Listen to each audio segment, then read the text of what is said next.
Всем привет, меня зовут Василиса Дванкова, и это новости за последние 72 часа. В этом выпуске мы с вами поговорим о том, почему Ильича обижают в России, почему в любовь Тимати никто не верит и когда Настю Ивлееву покажут в кинотеатрах.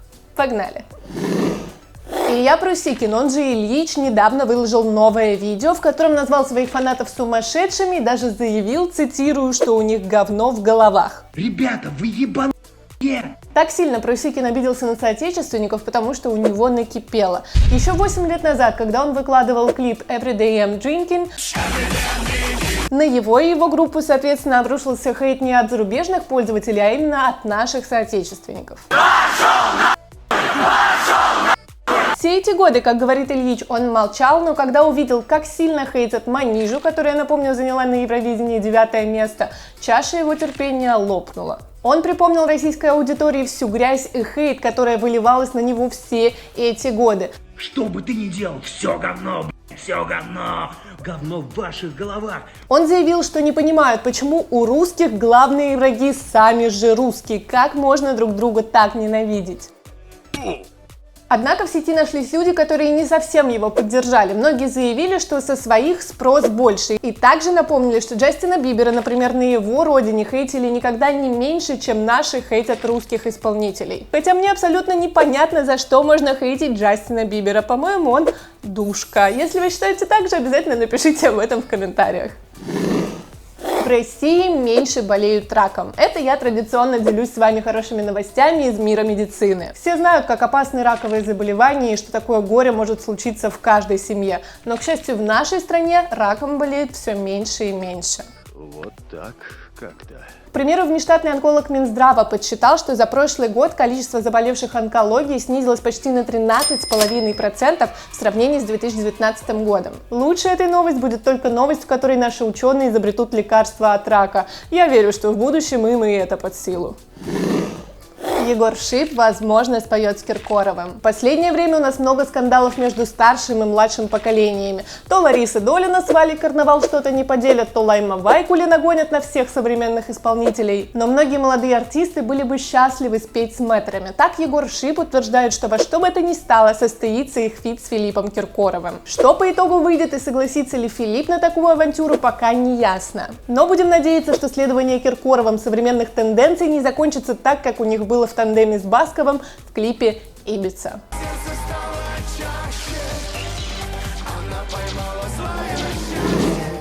Любители общественной морали нередко ведут себя так, что их самих не помешало бы поучить манерам. Из-за них снимать тиктоки на публике становится небезопасно. Вот не повезло и девочкам из кавер-дэнс-групп на Дворцовой площади. Они снимали кавер на танец южнокорейской группы, как вдруг в их съемку вклинился мужчина с голубями на руках. Сначала это все выглядело забавно, он просто нелепо танцевал рядом с ними, но девочки не стали обращать на него никакого внимания, продолжили танцевать свою связку, и его это очень разозлило. Мужчина с голубями, прости господи, начал хамить танцовщицам, называть их женщинами легкого поведения, а одну из участниц просто толкнул.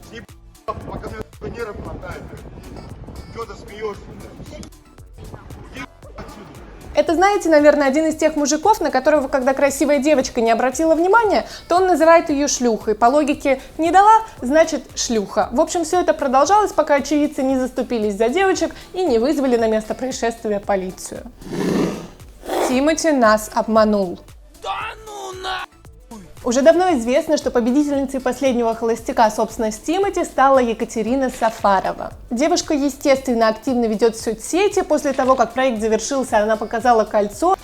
Мы клянемся служить повелителю прелести. Рассказала, что носит его, а на премии Муз-ТВ, которая прошла недавно в Москве, они появились вместе, и на публике Тимати признался ей в любви. Казалось бы, вот первая пара, которая после холостяка действительно начала встречаться. Но нет, пользователи сети, естественно, замечают, что когда ни какая-нибудь премия или какое-то другое мероприятие, пары совсем не находятся вместе, у них нету ни совместных снимков, ни совместных сторис, и вообще, в принципе, ничего совместного нет. Поэтому, естественно, фанаты холостяка и Тимати убеждены, что это очередной фарс и обман. Получается, она снова на и нам снова время расходиться, правильно? По-моему, новость максимально неудивительная. Я не знаю, остались ли люди, которые до сих пор верят, что на таких проектах реально происходит какая-то любовь, ну, кроме того, что, возможно, они там все чем-то занимаются.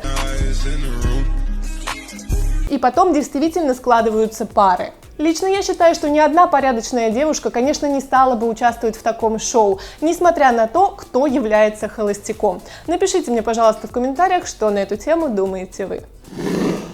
Помните, в одном из прошлых выпусков я рассказывала, что Настя Ивлеева собрала с собой других блогеров и отправилась в мини-трэш-путешествие по регионам, естественно, все это снимая, чтобы потом показать, как, собственно, в этих регионах живут. Так вот, оказалось, я думаю, что большинство из нас все-таки думали, что проект будет показан на ютубе на канале Насти, что все-таки он будет показан не только на ютубе, а еще и в кинотеатрах. Настя говорит, что это будет первый влог, который, собственно, в этих самых кинотеатрах и будет показан. Давайте на секундочку остановимся и признаем, что это все-таки офигеть как круто. По-моему, Настя заслуживает нереального респекта. Обещают, что хронометраж ролика будет 80 минут, а на ютубе покажут расширенную 4-часовую версию. Напишите мне, пожалуйста, в комментарии, пошли ли бы вы на такое в кино. Netflix купил фильм «Собчак» про скопинского маньяка. В последнее время платформа Netflix вообще испытывает большой интерес к нашему кино. Они даже купили права на показ «Брат» и «Брат 2». Но на этом Netflix решил не останавливаться и купил у Собчак фильм-интервью про скопинского маньяка. И здесь давайте еще на секундочку остановимся и признаем, что если я в прошлый раз про Настю Ивлееву сказала, что это офигеть как круто, то в этот раз это офигеть как круто, когда твой фильм покупает Netflix. Напомню, однако, что герой этого фильма интервью не такой уж радужный, если вообще можно так выразиться, персонаж, потому что это маньяк-насильник, который удерживал несколько лет у себя девочек 14 и 17 лет и на протяжении всего срока насиловал их. Черт его знает, почему Netflix из всего нашего кино заинтересовал именно фильм про маньяка.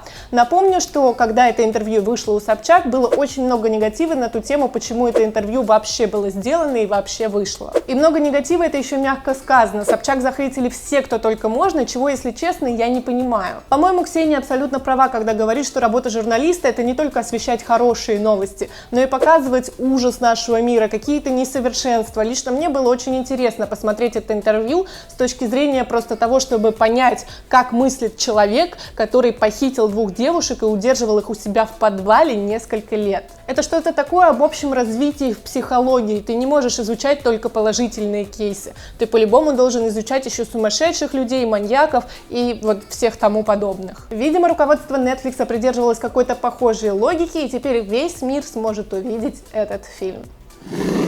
Apple сливает нюдсы. Вот сейчас пора испугаться девушкам, которые пользуются айфонами и любят фотографироваться голыми.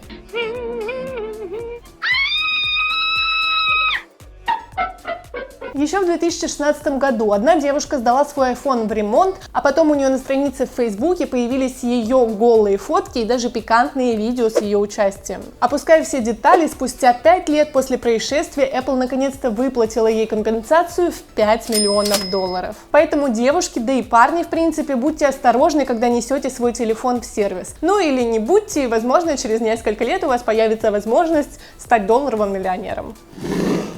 Хасбик вызывает на бой Флойда Мейвезера.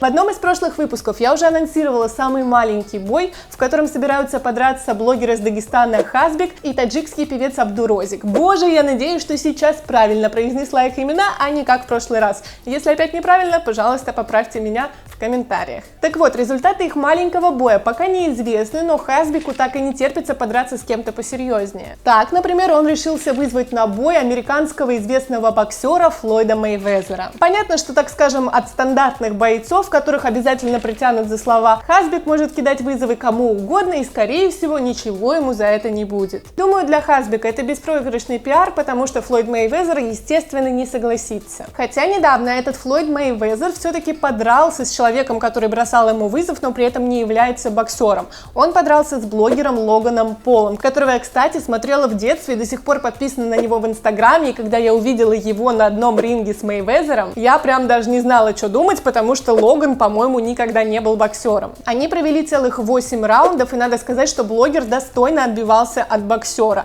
Ну, либо Мейвезер, конечно, просто не особо не напрягался для выставочного боя и хотел затянуть поединок. удивительно печальная новость про самого маленького наркоторговца. На днях в Британии полиция задержала 9-летнего ребенка с крэком, который он как раз шел толкать покупателям. Кто молодец и не знает, скажу, что крэк – это такой наркотик. Поэтому, как вы понимаете, новости из разряда «Куда катится этот мир?», как можно использовать 9-летнего ребенка для того, чтобы он переносил и продавал наркотики. Но это очень умно на самом деле со стороны наркоторговцев, потому что ответственность за уголовные преступления в Британии наступает только с 10 лет, а чуваку пока только 9. Гениальный же план, да? Ничего святого у людей нет. Блогер Катя Адушкина, которую, я уверена, вы наверняка знаете, не стала тратить деньги на дорогущие бриллианты, огромные цепи и часы, не будем показывать пальцем, кто так делает, а купила маме машину. Она уже выложила фотки и написала об этом пост в Инстаграме, показав саму машину, которая является BMW X6, и написала, что всю жизнь мечтала подарить маме что-то подобное. Новость, по-моему, великолепная, особенно учитывая то, что даже тем, кто не знаком с Катей лично, очевидно из ее блога, что ее мама активно участвует в ее блогерской жизни и очень активно ей с этим помогает. Ну а теперь дочка как бы вознаградила ее за ее труды. Ну а закончим мы, пожалуй, лучшей новостью для нас, потому что кто из нас не любит отдохнуть лишний денек? Поскольку День России, который обычно у нас является выходным, в этом году у нас выпадает на субботу, которая как бы и так выходной, то власти решили дать нам отдохнуть еще и в понедельник. Поэтому запасайтесь хорошим настроением, придумывайте, куда можно свалить на шашлыки, но главное, чтобы там был интернет, чтобы вы смогли посмотреть мое новое видео. Ну а на этом, как вы поняли, у меня на сегодня все. Не забывайте, пожалуйста, подписываться на этот канал, делать эту кнопочку серой и не пропускать, как я уже сказала, новые выпуски. Ну а мы с вами увидимся совсем скоро. Пока!